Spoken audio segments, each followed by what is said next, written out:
The night I told my roommate I just gotten back from a date, I expected her to make fun of my shirt, ask if I talked too much, and then pretend she hadn't waited up. Instead, Sienna Hart looked at me from our kitchen table and said, "She can't love you like I do. Too fast, too clearly."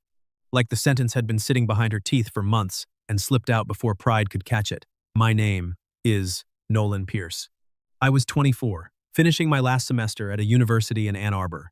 And by then, I had been living with Sienna for almost 2 years in a second-floor apartment that smelled permanently like coffee, rain, and whatever our downstairs neighbor burned every Thursday night. We weren't supposed to become close. We were supposed to split rent. That was the original arrangement. Her old roommate moved out mid-lease. My student housing fell through after a paperwork error. A mutual friend said, "You're both responsible adults," which turned out to be the kind of lie people tell when they don't want to help you move. So, I moved into the spare room. Sienna made rules on the first night. No dishes in the sink overnight. No loud calls after midnight. No touching her oat milk. No pretending store-brand coffee was acceptable. I made one rule: no labeling my leftovers with moral judgments. She looked at the container in my hand and said, "Then stop leaving pasta in there long enough to develop a legal identity." That was Sienna. One. One. Sharp, organized, funny when she didn't mean to be, brutal when she did. She was 23, a senior in urban planning, and the kind of person who could color code so beautifully it made you ashamed of your own existence. Dark hair, usually clipped up with a pencil, oversized sweaters, focused brown eyes, and a habit of looking at people like she was trying to understand what they were hiding from themselves. At first, we irritated each other. Then we irritated each other with timing. Then, somewhere between shared grocery lists, late-night study sessions, broken heaters, finals panic, and one awful week where I had the flu and she left soup outside my door, without admitting it was kindness, irritation became routine. Routine became comfort. Comfort became dangerous. Look, I didn't call it that then. I called it friendship, because friendship was safer, and because men in their 20s are very talented at mislabeling emotions and dependence if rent is involved. By spring semester, our lives had become tangled in ways I pretended were normal. She knew I took my coffee too dark because my father made it that way. I knew she only played music while cleaning when she was stressed. And so, I hated being called potential because it sounded like a polite word for unfinished. I knew she checked apartment listings in other cities late at night and closed the laptop whenever I came into the room. Graduation was 6 weeks away. That was the thing neither of us talked about. After graduation, I had a job offer in Chicago at a civil engineering firm. Sienna had interviews in Seattle, Boston, and Denver. Though she only admitted that after I saw 3 different weather apps open on her phone, everything in our apartment had started feeling temporary. The mugs, the couch, the stupid crooked lamp we kept saying we'd replace, the two of us, maybe. That was why I said yes. When Madison, from my environmental policy seminar, asked if I wanted to get dinner. Madison was nice. That was the word. Nice. Pretty. Smart. Easy to talk to. And clearly interested in a way that should have made me feel lucky. Instead, all through dinner, I kept noticing things I had no business comparing. Madison laughed softly. Sienna laughed like she had lost a legal argument with joy, and hated it. Madison asked what kind of work I wanted to do after graduation. Sienna already knew I wanted to design infrastructure that didn't abandon poor neighborhoods. The second budgets got tight. Madison said, "That's impressive." Sienna would have said, "That sounds exhausting. Eat something before you save democracy through drainage systems." So, when the date ended and Madison hugged me outside the restaurant, I knew I should have felt something clearer than guilt. I got home a little after 11. The apartment lights were mostly off except for the kitchen. Sienna sat at the table in pajama pants and an old university sweatshirt surrounded by open notebooks, a laptop, and one mug of tea she had definitely reheated twice. Her hair was loose around her shoulders, which meant she had either been working too long or thinking too hard. She looked up when I came in, then looked at my shirt. "Bold choice," she said. I glanced down. "What's wrong with it?" "It says, I want her parents to trust me, but not her friends." I laughed, taking off my coat. "Nice to see you too. How was it?" There it was. Too casual. Far too casual. I opened the fridge because looking directly at her suddenly felt like stepping too close to a ledge. Fine. Fine? Good. Good is worse than fine. How is good worse than fine? Fine means nothing happened. Good means you're editing.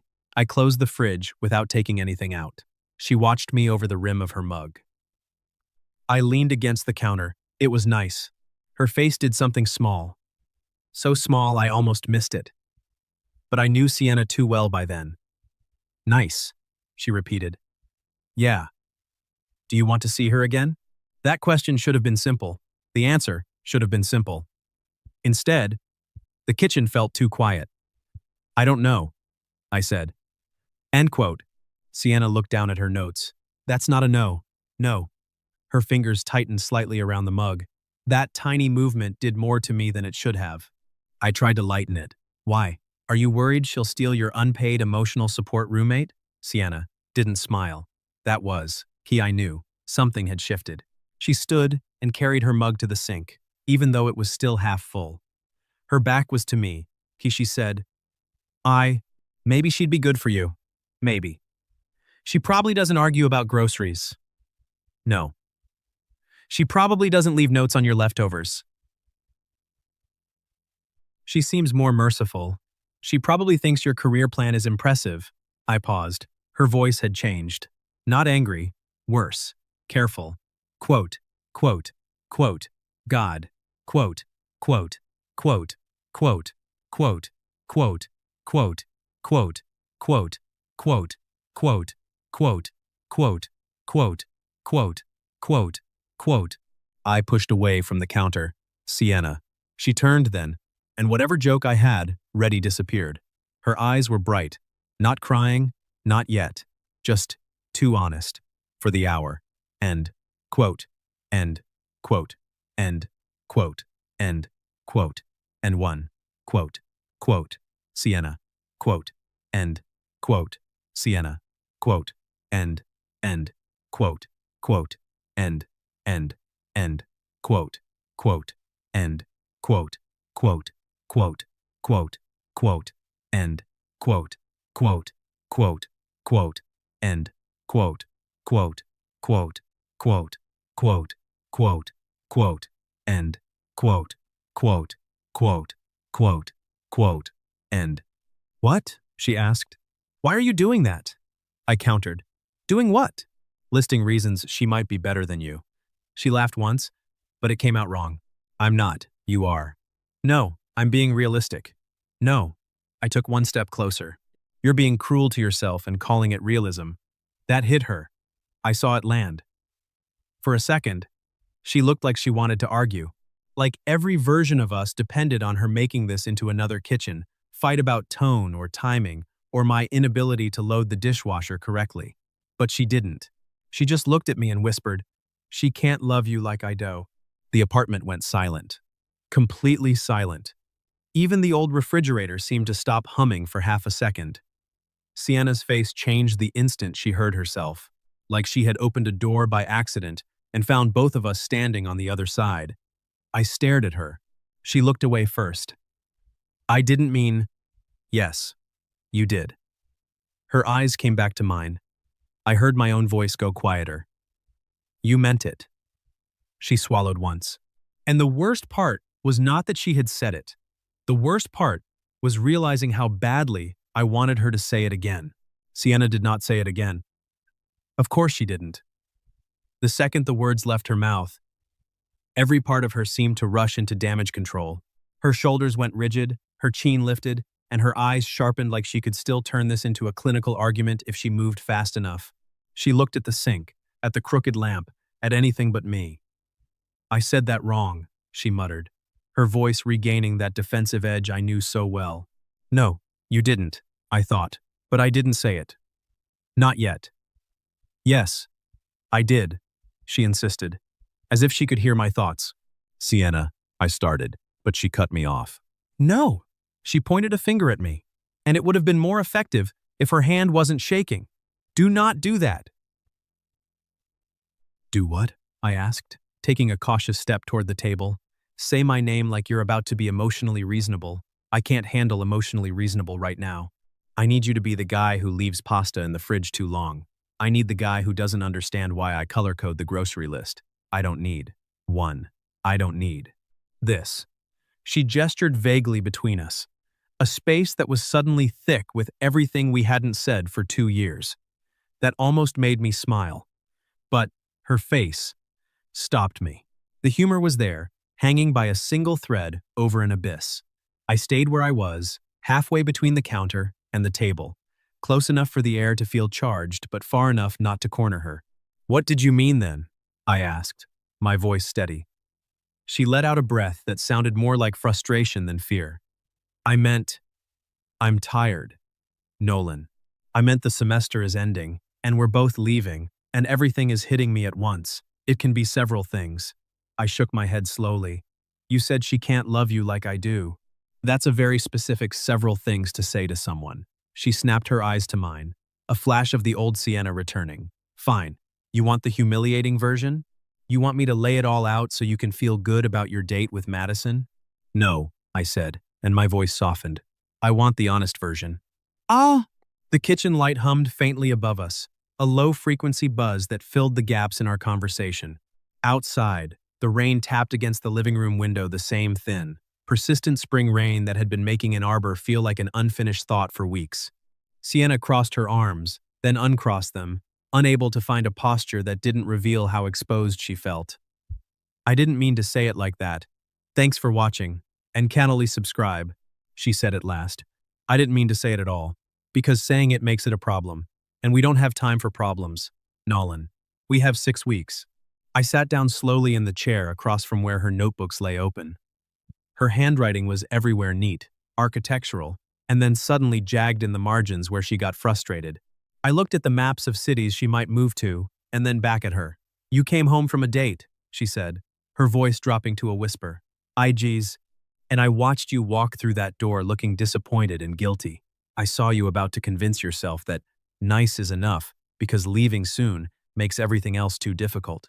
I saw you settling before you even started." She took a shaky breath and leaned against the counter, and I thought, there she is, the girl who gets the version of you that tries. Text. The version with the clean shirt and the reserved table and the polite questions. She gets the "maybe I should see her again" version because that's what normal people do. She stopped, her throat working as she swallowed. "And I'm here, in my pajama pants, with reheated tea, knowing you forgot to eat lunch because your Wednesday lab ran over. Knowing you hate mushrooms, but pretend you don't when someone cooks for you. Knowing you panic when people call you talented because you think they're about to demand something you can't give." She looked at me, her eyes bright with an honesty that was almost painful to witness. I hated her for not knowing any of that.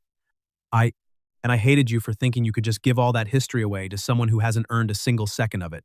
The words hit the room and stayed there, echoing off the cramped walls of our second-floor sanctuary. Sienna closed her eyes immediately, as if that confession had gone a step too far even for her. "I'm not proud of that," she added. "You don't have to be proud for it to be true," I replied. She gave a short, miserable laugh.